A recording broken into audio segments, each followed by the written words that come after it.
Two.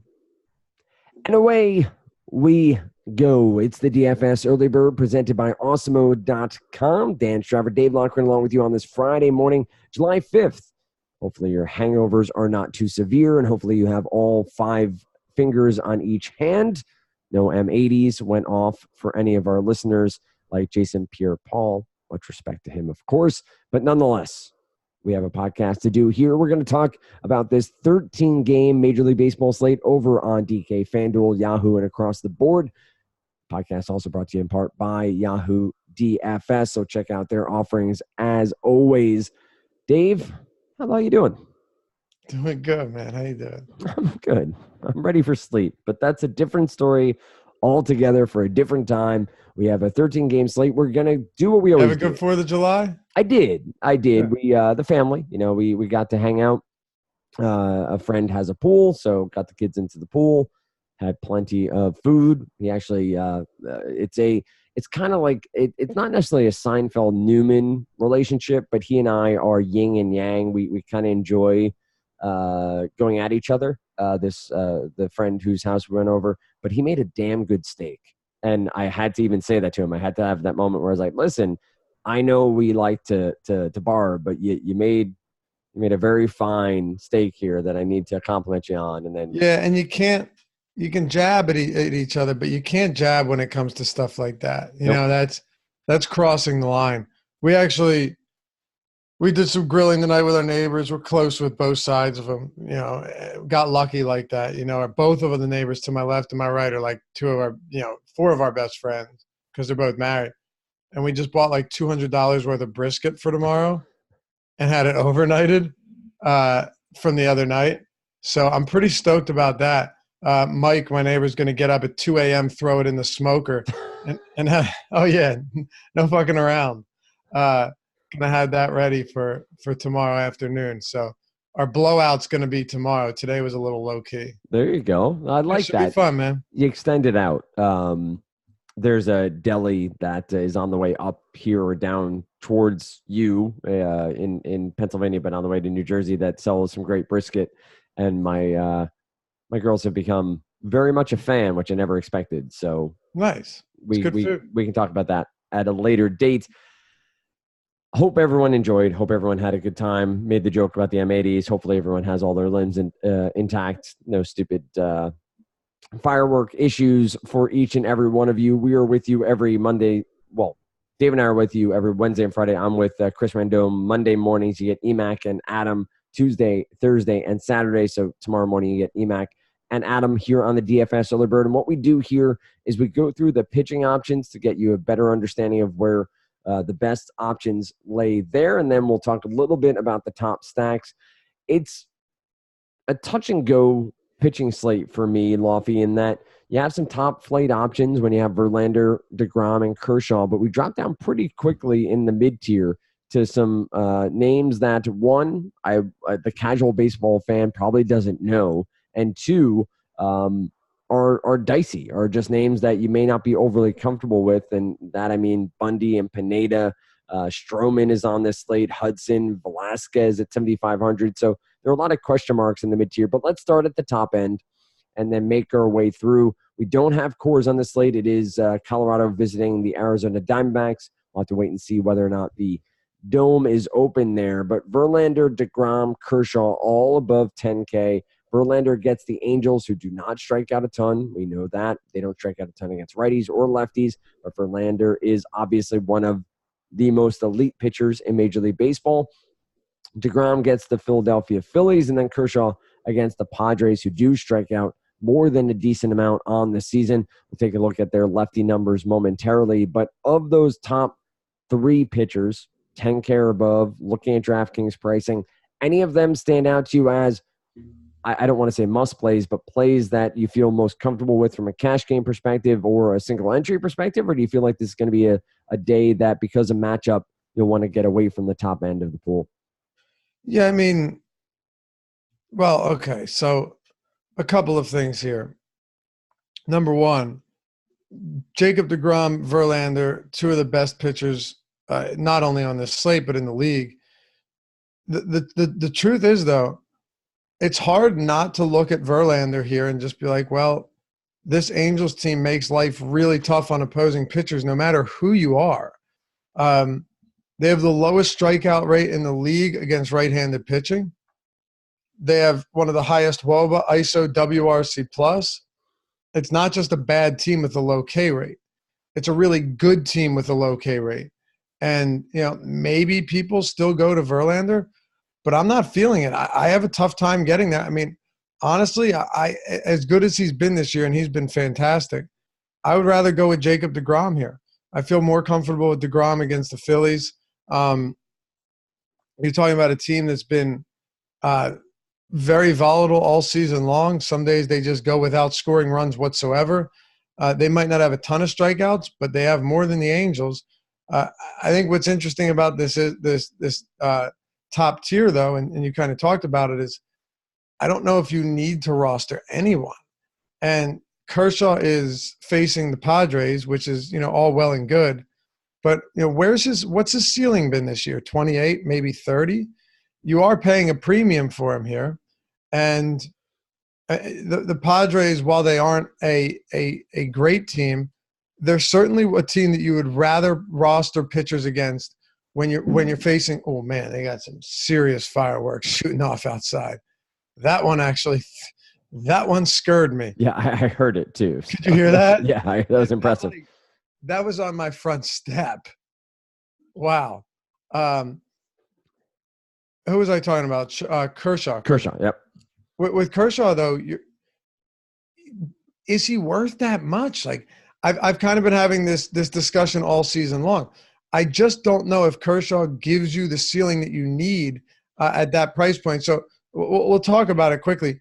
If you're looking at San Diego's numbers against left-handers this year, again against righties, just markedly better matchups for right-handed pitching.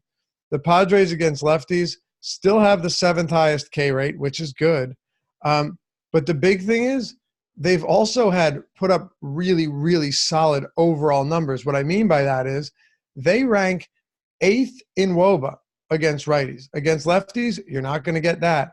In isolated slugging, this is a team that ranks 2nd, Dan. The Padres have the 2nd highest ISO in Major League Baseball.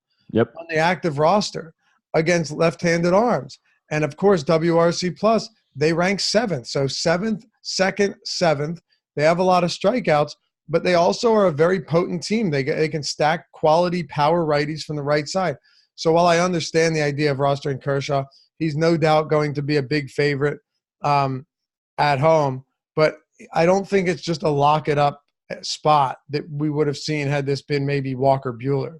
Yep, right there with you. And I think more than reasonable to point out that this is a Padres team that, yes, they strike out at 24.4% against lefties, but they're also walking at 10.1%. And I know that's not anything to light the world on fire, but those are the sort of stats that can differentiate for a guy like Kershaw. If he's walking 3 or 4 guys in this game, it's going to become a net negative for him overall as he's trying to get through this lineup, and it just more pitches thrown and more potential of runners on base and those runners stealing bases. And I'm not – here's the thing. I think we have a lack of strong pitching options here, even on a 13-game slate, even with the top-end options of Verlander, deGrom, and Kershaw. I think that you're dealing with some matchups here that don't feel overly comfortable. And then you go to a Greinke, Tanaka, Rodriguez trio where Greinke gets Colorado outside of Coors Field. So you get him in Arizona. And yes, I know the humidor and all those question marks around what exactly offense is in Arizona. Tanaka is in Tampa Bay. And yes, again, Tampa Bay has some power lefty bats, and Tanaka can be susceptible to the long ball.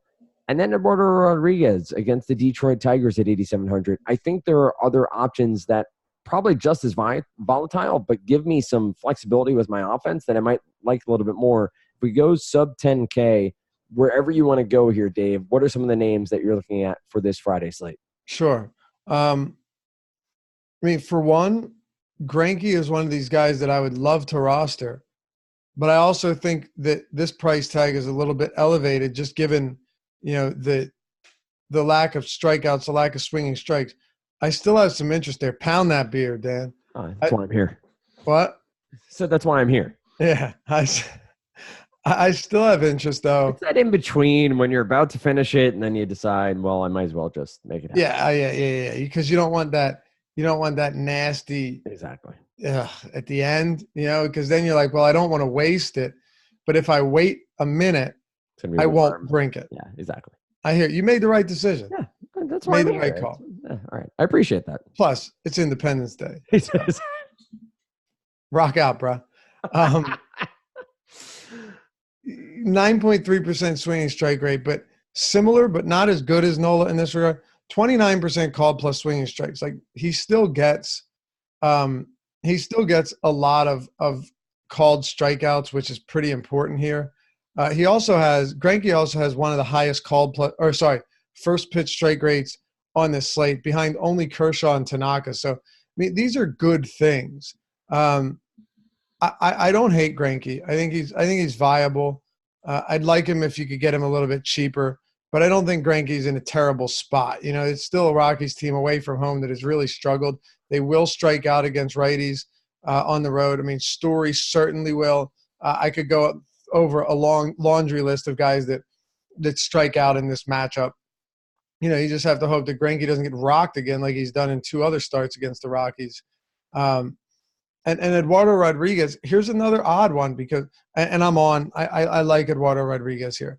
But it's just the Detroit Tigers are so much worse against righties, right? Same with the Padres.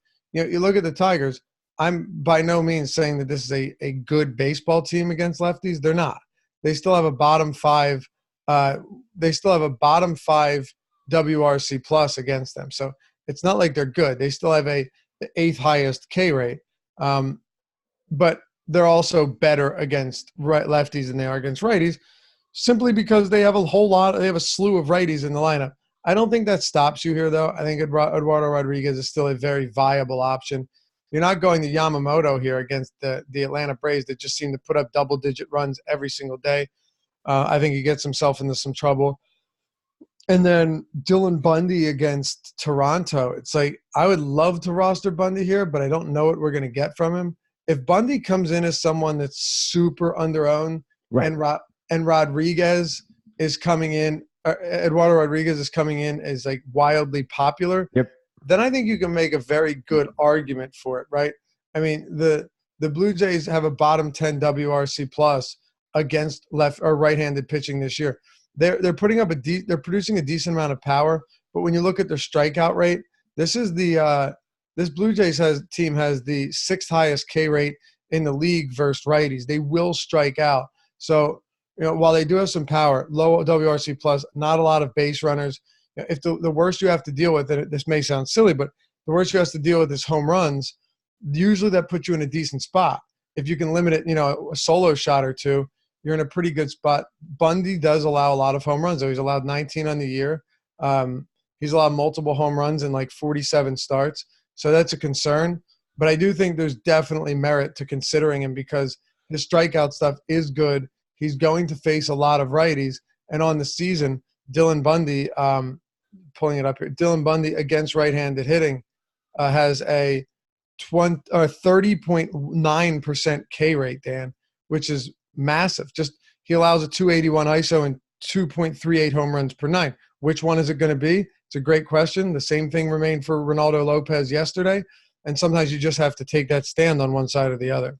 All right. We have some names that all of our listeners may not be too familiar with on this slate as well. And I'm looking at guys like Brendan McKay, Austin Voth, guys who were in the minors to start the year and have been up recently. Brendan McKay is a fun topic to dive into simply because he's a two-way player. I know everyone knows Shohei Ohtani, but Brendan McKay made a very specific contractual obligation for the Tampa Bay Rays that if they were going to sign him after drafting him, that he'd be allowed to play both offense and defense. Now, his pitching is far out-progressing his offense. So he is now starting on Friday for the Tampa Bay Rays against the Yankees. Voth is the kind of arm that wasn't highly touted from a prospect perspective. He doesn't have gigantic K numbers, but it is a matchup here with Kansas City. He's at 7,700. Brendan McKay against the Yankees at 8K. You have Pineda at 7,900. Dakota Hudson is at 76. Velasquez at 75. Sampson at 73. Anderson at 7K. And then you get to a guy like Drew Pomeranz, who is at 6,800 in San Francisco. I should mention Hudson is in San Fran as well. This isn't eliciting a lot of confidence from me, this mid-tier of pitching on this slate. We talked about the top end maybe not needing to go there simply because of the matchups and the upside wasn't necessarily there. But where else are you going here, Dave? Are there any other names amongst some of the guys that I just mentioned that you feel at least should be part of the MME subplot, part of the, further recommendation and further research we do on Friday? Voth's interesting. You mentioned not a crazy strikeout guy, but he was striking out 10 per 9 at the minor league or AAA level, which isn't crazy. It's not terrible. 25.3%, 25.4%. It's not bad. Didn't walk a lot of batters either. The problem you get to here is do you want to pay that much for the guy? That's the concern I have. Are we really going to pay that much for a guy that hasn't thrown more than 83 pitches? I have a difficult time getting there, and I'm not sure that's something that you want to do. McKay's facing the Yankees. Sorry. McKay's facing the Yankees. No, thank you. He's the one you were talking about as a two-way player, right? Yep. Did you see the home run Gary Sanchez hit on Thursday night? I did not. He hit one into what I think is deemed the second deck, but I'm pretty sure it's the third deck in Tampa Bay. Just seek it out. It was one of those easy swings where he probably hit it 700 feet. That's awesome. A little I'll definitely check it out. And this was in the Trop. He crushed it. Good thing he didn't hit the stupid catwalk. Exactly right. Pineda against Texas. I can't get there. I think Stroman's in play, though. So Stroman was scratched. We didn't know if he was going to start. Assuming that he's going to start and that everything's okay and this was just more precautionary than anything, I think Stroman's very much a viable option against Baltimore. He's been good this season. I don't, he doesn't flash, outrageously good stuff, but Stroman's still been good enough. And if he's facing a good amount of righties, which he should, he's got a league average K rate against them. I think he can go deep into this game, which obviously is the most important factor. Stroman to me is a very reasonable option. I'd take him over McKay, Pineda, Voth. Hudson's there. He's there if you need him. He's actually produced pretty well against bad teams, but I'll say the same thing I said about Cal Quantrill the other day, which is why I wasn't very high on him. This Giants team might not be good, but one thing they can do is run out a lot of lefties, right? And Dakota Hudson on the season is allowing a 227 ISO, 186 home runs per 9, and 395 WOBA with a whip that's at 1.94 against lefties. He might get a decent amount of ground balls, but he gives us so much hard contact that whenever it isn't a ground ball, well, you're in trouble. Hudson to me is a little bit too expensive for that. I don't think I can get there just based on the fact that he's going to see 6 or 7 lefties. How about getting to Julio Teheran here, one of our good friends from the podcast for many a year. He is down at 6,600 on DraftKings, gets Miami in Atlanta. Yes, I know SunTrust gets some lefty power, but this is a guy who has had upside in his career. I know it's about 3 or 4 starts in a row where he's been mediocre, if not worse than that. But is this a spot finally at a low price point where you think Julio Teheran gives us just enough to give us 13 to 15 DraftKings points at a cheap price point? I do. I think he could give you more than that. Teheran hasn't been terrible. Look, he's striking lefties and righties both out above 20%. Is it great? No. It's not bad either for 6,600. Double-digit swinging strike rate. Teheran could come out here and give you solid numbers. Look, recently he struggled. Mets, Cubs, Mets, Pirates. Actually, he was pretty good against the Pirates. Put him in a decent matchup against Miami. Actually, his last great start came against Miami when he went 6 scoreless with 5 Ks. I certainly think this is a good bounce back spot for Turan. Pitching at home has not plagued him as much as it did in the first year at SunTrust. He seems to have figured something out. He's got a 3.08 ERA there. I agree with you. Julio Turan at this price, I mean, the way I see it is you're going to play Hudson in a decent matchup with a lot of lefties, or play Turan in the best possible matchup that you can get for a right-handed pitcher at $1,000 discount. To me, it's a pretty simple decision. Yep, and you want to point out here that the Marlins, one of the big problems that Julio Turan has is walks, and the Marlins are fourth from the bottom when it comes to walk rate against righties. So hopefully that bears out some sort of help for Turan. And, you know, if you get into ump data and you look at who might be behind the plate and all those things, maybe you take a longer look at whether or not it's beneficial to him. But at this price point, I'm probably not going to sweat that too much. I'm not going to worry about it. He seems to be somebody that will be pretty much where I start and end a lot of lineup construction, simply because of the price point and the upside against the Miami Marlins at 6,600 on DraftKings. We do have Davies and Lauer down here. No. Fair, very fair. I mean, the Dodgers just have too much power from both sides of the plate, man, and they got lefties that can hit lefties.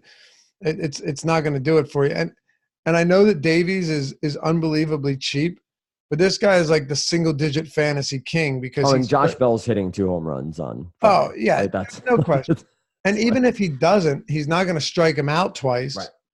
You know, look at these strikeout totals, Dan. Just give you his last 8. 2, 4, 3, 2, 3, 3, 4, 2. Yeah. He doesn't have more than 4 strikeouts.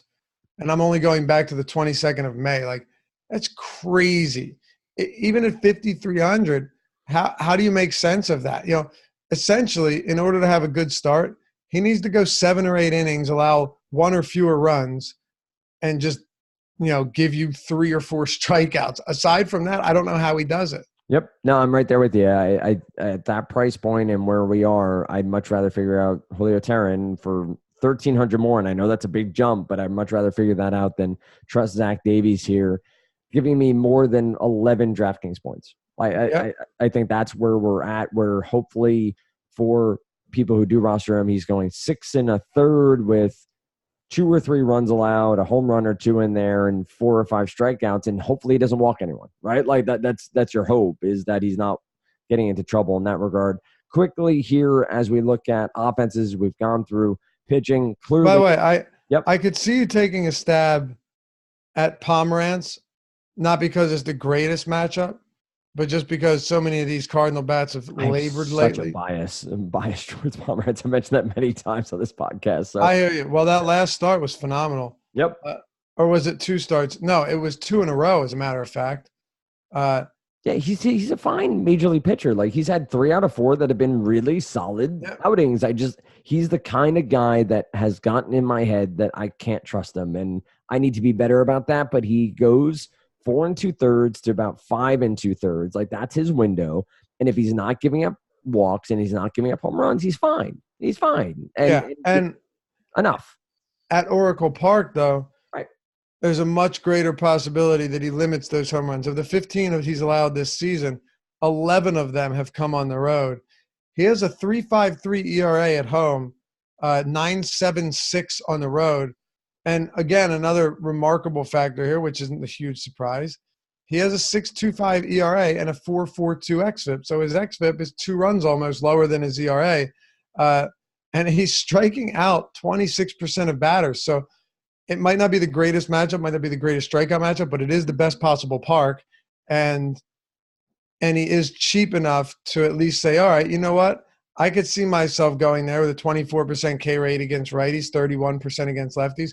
You could do worse than that, is what I'm saying. Yeah, and this is a Cardinals lineup that should hit lefties better than they have. Yeah, and that's been that way for a few years. Yeah, you pointed out, now with Goldschmidt there too, you'd expect them to be better than they have against lefties, but they've struggled. Ozuna, Goldschmidt, De Jong. Yep.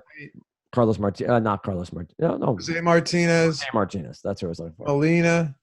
Yeah, there should be better. They should be better against lefties, but they've struggled and they've had their warts. And I think that's the right call, calling him out. And I'm sure as you write the deep dive on Friday, don't forget, if you want to become a member of Awesemo.com, it's the promo code EARLYBIRD. It gets you in for 50% off your first month, and then you go from there. Behind the paywall is the articles that have the nice green $sign next to them. But beyond that, you get it's the plus symbol now. I stand corrected. The plus symbol. You get the projections, both the projections per player, but also the ownership projections, which we'll talk about more and more on these bigger slates. That as you talk about comparisons between a couple pitchers, going with the lower owned pitcher that are similarly projected, will give you upside in some GPPs. You get the lineup builder, and you get so much more. You get access to Slack chat as well. Then you get the free stuff over on YouTube. It's the MLB strategy show on Friday morning. And then you get, of course, the deep dive is the article that David White. The deeper dive is the show. He and Adam will be on that. And then you get Josh and Adam tomorrow, by the way. Oh, well, fine. What are you slacking off these days? Sorry. What's happening? Come on. I know, doing 7 days a week. Sometimes I need to take one of them. You and your, cry me a river. The other question that I have now, top stacks. Where are you looking for some of this offense on this slate before we say so long? All right. So highest totals on this slate, take a quick look. So you have a couple of them that, I told you the other day, man, we had 16 of 28 teams with a total above 5. I know that might not shock many people, but if you've been doing this long enough, you realize that's pretty wild, right? Like, we've been doing this show together a while, and I've drawn the comparison to the basketball totals increasing. Oh, yeah, totally. Yep. And you just see it so much. Atlanta's at 6-2 against Yamamoto. I mean, they just continue to bludgeon. It doesn't matter who the pitcher is. They just continue to kill them. Opposing teams are just going to hemorrhage runs to them, and that's the way it is.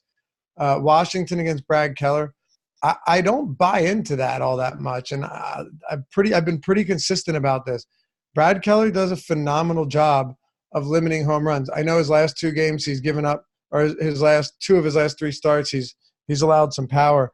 But going back to the start of last season, he's done a good job of limiting it. I like Washington, but I'd like him a lot more if he was left-handed, and a lot more if he gave up pop, which he doesn't do much of either. So I do think it's a monster total, but if they're going to be super chalky, you can go elsewhere. I really do like Minnesota against Sampson. Yep. I mean, that is a very good spot. It's not in Texas, but Minnesota's a neutral park. Toronto against Bundy has a 5-3 total. I like both sides of this. This is one where I legitimately like both sides. And then how about the Brewers against the left-handed Steven Brault? It's in Pittsburgh, but, man, you have a few righties that you're going to get at a discount. They stand out to me as really solid plays and guys that we should certainly be targeting. And then a low-owned one, I'll throw in the last one here. If you're just looking for a low-owned stack, depending on the price and what the lineup looks like, Arizona against Senzatella could be very interesting. Oh, totally. They got a 5-run total here as well. Before we go, quickly, I don't know if you've looked at it or not. Do you know the Brewers ISO against left-handed pitchers on the year?